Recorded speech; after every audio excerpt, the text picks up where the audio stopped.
ताज़ा घडामोडी पाहण्यासाठी आमच्या चॅनलला सबस्क्राईब करा, लाईक करा, शेअर करा आणि बेल आयकॉनला प्रेस करा. A7 न्यूजमध्ये आपले स्वागत. सावरखेडा येथे नांदेडहून येणाऱ्या टिप्परमध्ये शासनाने दिलेल्या वाहतूक परवाना पावतीपेक्षा 2.7 ब्रास रेती अधिकची वाहतूक केल्याने स्थानिक गुन्हे शाखेच्या पथकाने हायवा टिप्पर ताब्यात घेऊन बासंबा पोलीस ठाण्यात पुढील कारवाईकरता लावण्यात आले आहे.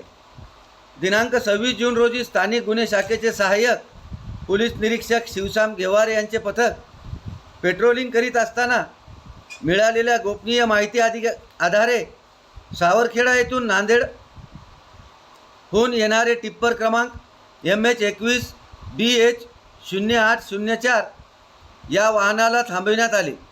त्यामध्ये रेती दिसून येतात पोलिसांनी पावतीची विचारपूस केली. या चालकाने वाहतूक परवाना पावतीचे उल्लंघन करून 2.7 ब्रास अधिकची रेती वाहतूक करून शासनाची फसवणूक केल्याचे उघड होतात हे टिप्पर बासंबा पोलीस ठाण्यात हजर करण्यात आले.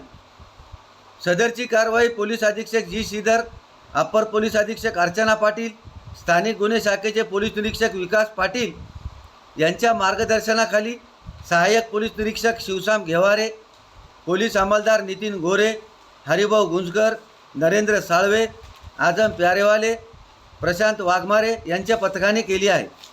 A7 न्यूजसाठी अनीस अहमद, हिंगोली.